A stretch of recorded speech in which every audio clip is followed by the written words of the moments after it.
Gaza yaandamwa na mashambulio ya kiwenda wazimu ya Israeli, wanakaribia kuikalia kikamilifu. Jeshi la utawala wa Israeli limeanzisha mashambulizi makali ya anga dhidi ya mji wa Gaza kwa saa kadhaa, ambapo mbali na kuwaua shahidi wa Palestina kadhaa, inateketeza pia majengo na miundo msingi iliyosalia kwenye eneo hilo. Gazeti la lugha ya Kiebrania la Israel Hayom limeripoti kuwa nguvu ya mashambulizi hayo yanayofanywa dhidi ya Gaza ni makali kiasi kwamba sauti ya milipuko inaweza kusikika mjini Tel Aviv. Televisheni ya Al-Aqsa imeripoti kuwa wanajeshi wa utawala wa Kizayuni wanashambulia kwa mabomu mji wa Gaza kwa kutumia ndege, mizinga, helikopta na ndege zisizo na rubani. Kwa mujibu wa ripoti hiyo, nguvu ya milipuko hiyo ni kubwa sana kiasi kwamba sauti zake zinaweza kusikika umbali wa zaidi ya kilomita 100. Hayo yanajiri katika hali ambayo duru za habari zimeripoti asubuhi kwamba jeshi la utawala wa Israeli linakaribia kuukalia kikamilifu mji wa Gaza kwa kisingizio cha kuiangamiza harakati ya mukawama wa Kiislamu na ya ukombozi wa Palestina ya Hamas. Kwa mujibu wa tovuti ya habari ya Axios, waziri wa mambo ya nje wa Marekani Marco Rubio amemweleza waziri mkuu wa utawala wa Kizayuni wa Israeli Benjamin Netanyahu kwamba Washington inaunga mkono operesheni hiyo ya ardhini ya kuivamia na kuikalia kwa mabavu kikamilifu Gaza, lakini inataka kuona inafanyika kwa kasi na kuhitimishwa haraka iwezekanavyo. Hayo yanajiri katika hali ambayo tangu mapambazuko ya leo hadi sasa Wapalestina wasiopungua 24 wameuawa kutokana na mashambulio makali na ya kinyama yanayoendelea kufanywa na jeshi la Israeli. Vile vile, waziri mkuu wa utawala wa Kizayuni wa Israeli Benjamin Netanyahu amekiri kwa mara ya kwanza hadharani kwamba utawala huo unatumbukia kwenye lindi la kutengwa, wakati mashinikizo ya kimataifa ikiwa yanaongezeka dhidi ya vita vinavyoendelezwa na jeshi la Kizayuni katika ukanda wa Gaza na dhidi ya sera za serikali ya Netanyahu ya mrengo wa kulia yenye misimamo mikali ya chuki na ubaguzi. Anasema, tunaingia katika aina fulani ya kutengwa na itatubidi tujizoeze zaidi kuwa na uchumi wenye sifa za kujitosheleza, amesema Netanyahu akinukuliwa na redio ya jeshi la utawala wa Kizayuni wakati alipokuwa akihutubia katika mkutano wa wizara ya fedha. Ungamo hilo la Netanyahu linaashiria kuondokana kwa kasi serikali yake na mtazamo wa kukanusha mara kwa mara kuhusu kuongezeka hali ya kutengwa kidiplomasia utawala wa Kizayuni wa Israeli, licha kutolewa maonyo kwa miezi kadhaa juu ya swala hilo.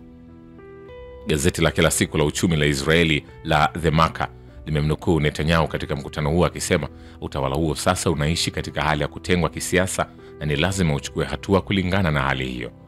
Ameongeza kuwa Israeli lazima itengeneze silaha zake ili kuachana na utegemezi kwa ulimwengu wa nje. Mataifa kadhaa ya magharibi ikiwa ni pamoja na Uingereza, Uhispania na Kanada yamesitisha katika miezi ya hivi karibuni uuzaji wa silaha kwa utawala wa Kizayuni.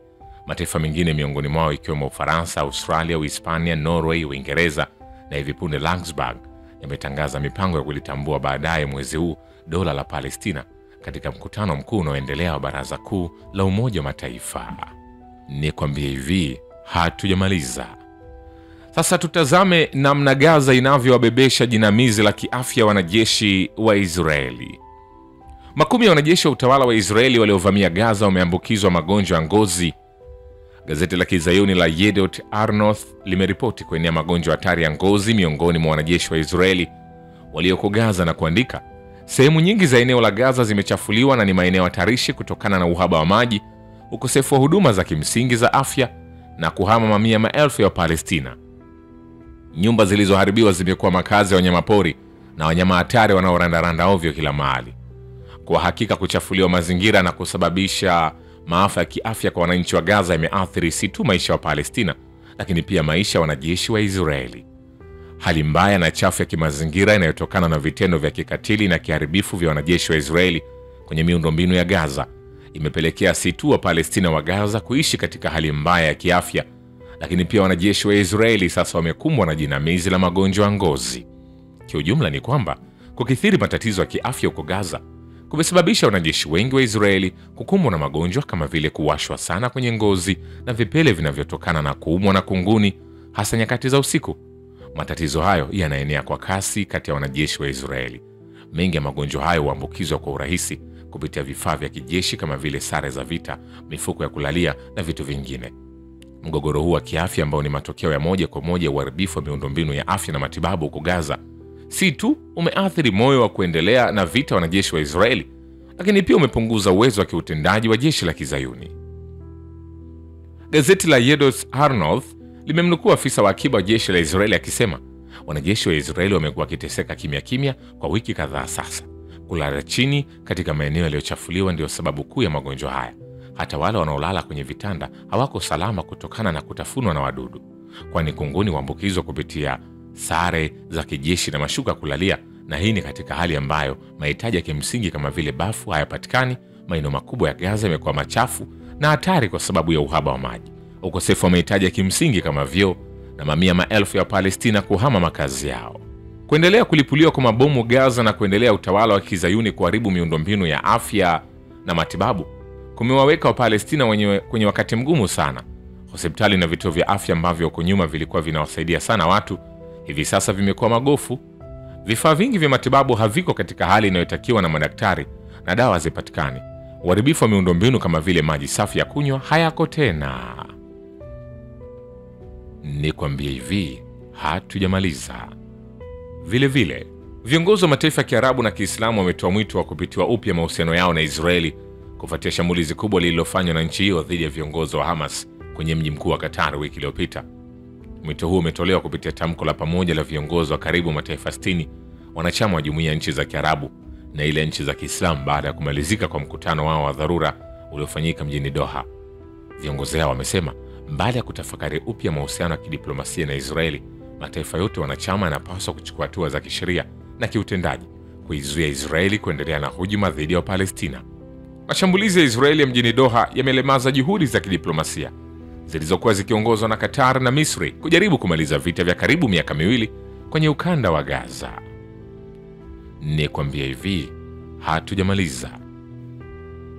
Nyota kadhaa wa tasnia ya filamu ya Hollywood wamelitumia jukwaa la tamasha mashuhuri la filamu la tuzo la Emmy 2025 kupaza sauti zao juu ya hali mbaya na maafa makubwa yanayoshuhudiwa katika eneo la Gaza kwa kupinga vita vya mauaji ya kimbari vinavyoendelezwa na utawala wa Israeli dhidi ya eneo hilo na kuunga mkono wito wa kuhususia kisiasa na kitamaduni utawala huo pamoja na kuwekea vikwazo vya kibiashara. Akiwa amevalia kefi ya Kipalestina yenye rangi nyeusi na nyeupe katika onyesho kutangaza mshikamano na Palestina, nyota mashuhuri wa Hollywood Javier Bardem amewaambia waandishi wa habari katika tamasha hilo kwamba anatoa wito wa kususiwa kibiashara na kidiplomasia Israeli na kuwekewa vikwazo ili kukomesha mauaji ya kimbari. Bardem amesema, niko hapa leo nikikemea mauaji ya kimbari huko Gaza. Ninazungumza kuhusu yaliyotangazwa na EAGS, Jumuiya ya Kimataifa ya Wanazuoni wa Mauaji ya Kimbari, ambao wanatalii kwa kina mauaji ya kimbari na wametangaza yanayojiri Gaza kuwa ni mauaji ya kimbari. Mwisho wa kumnukuu. Sasa nikujuze, maelfu ya watu wamemiminika barabarani mjini Berlin kupinga sera za Ujerumani katika eneo la Asia Magharibi, hususan za kuunga mkono jinai za utawala wa Kizayuni wa Israeli. Takriban raia 15,000 wa Ujerumani walikusanyika Brandenburg mjini Berlin wakiwa wamenyanyua juu bendera za Palestina na kutangaza upinzani wao dhidi ya sera za Berlin katika eneo la Asia Magharibi. Waandamanaji huku wakipiga nara kama vile sitisha mauaji ya laiki huko Gaza, wametaka serikali ya Ujerumani kuongeza juhudi za kidiplomasia ili kumaliza vita huko Gaza. Katika miezi hivi karibuni, mashinikizo ya umma kwenye nchi za Ulaya hususan Ujerumani dhidi ya sera za madola ya Ulaya za kuunga mkono jinai za Israeli yameongezeka sana. Moja matakwa makuu ya waandamanaji ni kusitishwa uungaji mkono wa kijeshi kwa Israeli na kukomeshwa kushehenezwa silaha utawala wa Tel Aviv. Hii ndio maana maoni ya umma katika nchi mbalimbali za Ulaya yamezidi kukasirishwa na uungaji mkono wa kijeshi wa nchi zao kwa Israeli, hasa baada ya kutokea mashambulizi makubwa ya Israeli dhidi ya Gaza mwezi Oktoba 2023 ambayo yalisababisha vifo na kujeruhi maelfu ya Palestina. Maandamano hayo yanaakisi mwelekeo unaozidi kukua wa kushinikiza kukomeshwa uungaji mkono wa kijeshi kwa Israeli, na suala hilo linatoa mashinikizo kwa utawala wa Kizayuni kukomesha mauaji ya umati huko Gaza na kuzidi kuleta mabadiliko katika sera za kigeni za nchi za Ulaya. Raia wengi wa Ulaya sasa si tu hawaridhishwi na kuendelea vita na uharibifu wa Gaza, lakini pia wamechoshwa na sera za viongozi wa Ulaya za kuunga mkono kibubusa utawala wa Israeli. Wengi wao wanachukulia uungaji mkono wa Ulaya kwa Israeli na kushehenezwa silaha utawala huo dhalimu kuwa ni kushiriki moja kwa moja nchi za Ulaya katika jinai zinazoendelea kufanywa na Tel Aviv dhidi ya Palestina, hususan wa ukanda wa Gaza. Ushahidi wa hayo ni kwamba katika miezi hivi karibuni baadhi ya nchi za Umoja wa Ulaya zimeamua kuchukua hatua ya kuitambua Palestina kwa taifa huru kutokana na mashinikizo ya maandamano hayo. Kitendo hicho kinaonyesha kuweka tofauti baina ya sera za zamani za nchi hizo ambazo mara kwa mara zilikuwa zinaunga mkono kibubusa jinai zote za Israeli, kutambuliwa kuundwa taifa la Palestina katika kikao cha mwisho cha Baraza Kuu la Umoja Mataifa kwa uungaji mkono wa nchi 142 kunaweza kutathminiwa kuwa ni sehemu ya athari za maandamano hayo makubwa ya kuliunga mkono taifa la Palestina barani Ulaya. Nikwambia hivi, hatujamaliza. Shukrani kwa Babu Kivita na Historia ya Dunia. Mimi ni Richard Shio, The Rich Voice. Ni follow Instagram na TikTok kama Rich Voice Official. Asante.